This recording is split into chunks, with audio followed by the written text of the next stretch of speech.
Monty Python's The Meaning of Life was released in 1983 and was the third feature instalment from the widely popular British comedy troupe Monty Python, well known for their TV show The Flying Circus. Before this, they had done two films, The Holy Grail and Life of Brian.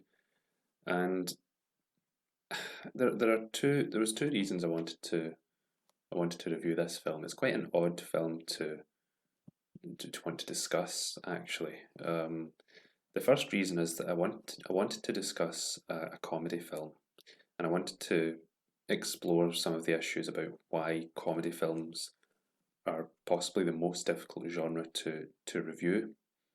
And I also just wanted to look at the film itself. I think it's a bit of a curious film because I don't really like the Monty Python comedy sketches all that well. I mean, part of it's because comedy just doesn't age very well. You know, you can only hear the same jokes so many times. But for some reason, out of the three Monty Python films, I think this is the one that I think has withstood the test of time the best. You know, I rewatched it in preparation for this review, and I was generally quite entertained with it. Whereas, you know, the previous two films, whilst they're good, I definitely have a lot of respect for them. You know, they've influenced popular culture, they've influenced other comedians. Some of it's even entered like you know, our speech, our lexicon. You know, you hear people refer to, you know, something as a dead parrot all the time, and it's like, yeah, Monty Python has influenced our culture. But there's no denying that 90 to 95% of their comedy sketches from the TV show and from the first two films are just terrible. You know, watching them, it's awful. It's really just cringe humor. You know, the type of it just sadly isn't really that funny anymore. And I'm sad to say that because I think, you know, there's obviously talent. You know, it's just you know, comedy films as a genre, I think, just they age poorly compared with other genres. It's rare to find a timeless comedy film. So this was the first thing I wanted to discuss. Comedy films are a difficult genre to review. Uh, I think mostly because comedy ages. As I said, you can only hear the same joke so many times, um, and also I think a big part of it is just how subjective comedy can be. What I find funny is not what someone else finds funny. What someone else finds funny is not what I find funny. You know, there's a whole variety of tastes. I can only really speak to what works for me and what doesn't.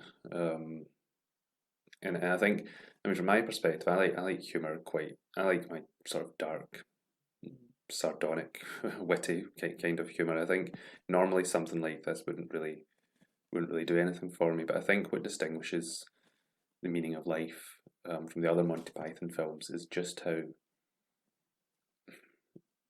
irreverent it is in relation to the uh, subject material. And I guess you could say that about the life of Brian as well, which is obviously, you know, a parody of you know, the life of Christ. But with The Meaning of Life, it's not a contained it's not a narrative. It's a series of semi interconnected comedy sketches well, yeah, beginning with birth, going through, you know, like, you know, marriage, middle age, and then culminating in death. Um, and I had to ponder for a while why I think this film works for me when similar films, you know, with similar styles of humor just absolutely don't. Um, I mean, this is a film that it is quite funny. You know, you've got a lot of like musical numbers that are just kind of terrible but funny at the same time. It's clear that Monty Python influenced things like you know, Seth MacFarlane and a lot of comedy from, you know, the past couple of decades has clearly taken inspiration from Monty Python.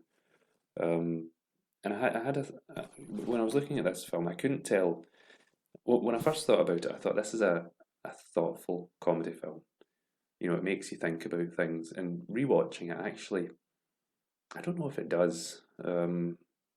It's taking lofty issues. You know, it's taking issues. You know, about things like what is the meaning of life? You know, birth, relationships, death, all of that stuff. Is taking it and just actually saying, you know what, all of it is sort of irrelevant and doesn't matter. And I mean, it's a philosophy in and of itself, and I think it's quite fascinating. Really, it's definitely the a comedy film that sort of sticks in your head, because it's strange. I mean, what I'm talking about is buried beneath, you know, an avalanche of just you know, silly humor, crass humor, slapstick, you know, and some scenes that are just utterly disgusting. I mean, there's the scene with the sort of I guess it's possibly the most iconic scene in the film. It's what people remember most about it, is the scene with the morbidly obese man that goes into a restaurant. He eats the whole menu.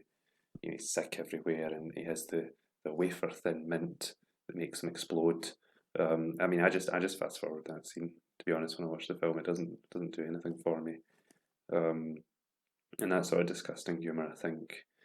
I think they were trying to see what they could get away with, because obviously when they were doing their TV show with Monty Python, I mean, what they can do in TV is far limited compared to what you can get away with in films.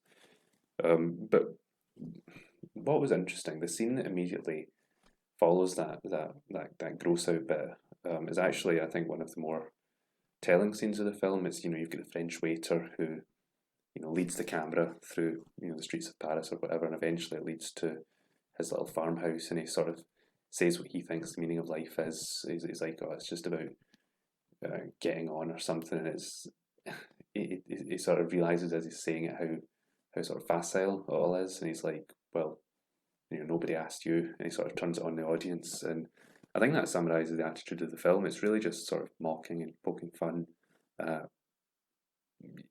you know, lofty discussions and people you know, coming up with philosophies about what the meaning of life is.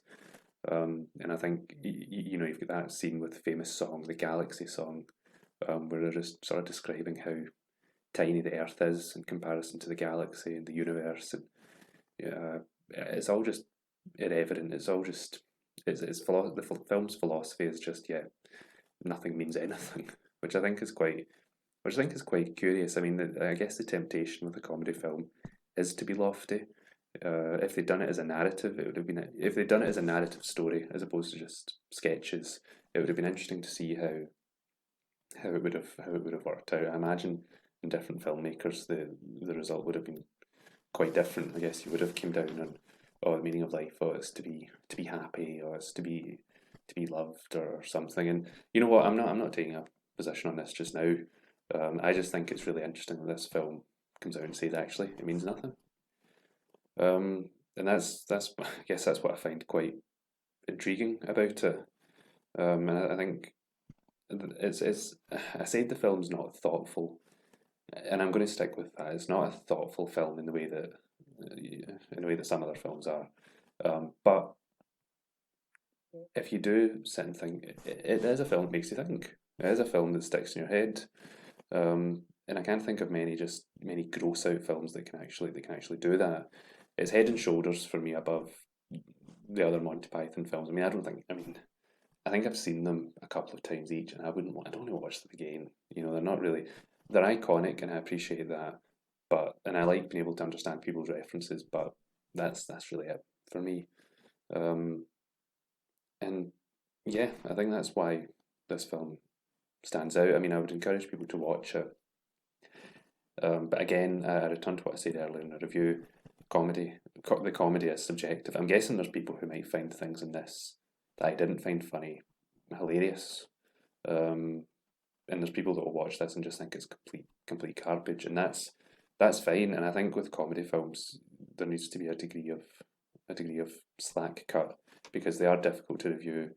Very often they don't age well. You know, when people talk about classic comedy films like, I don't know, Some Like It Hot, or you know, a Charlie Chaplin film, they're not saying it's a great comedy in the sense that it's very funny. They're praising it for this sort of cinematic style, you know, for the direction, for the themes, for the performances, um, but it's so it's rare to get a film that's quite old that is actually still quite funny, quite witty.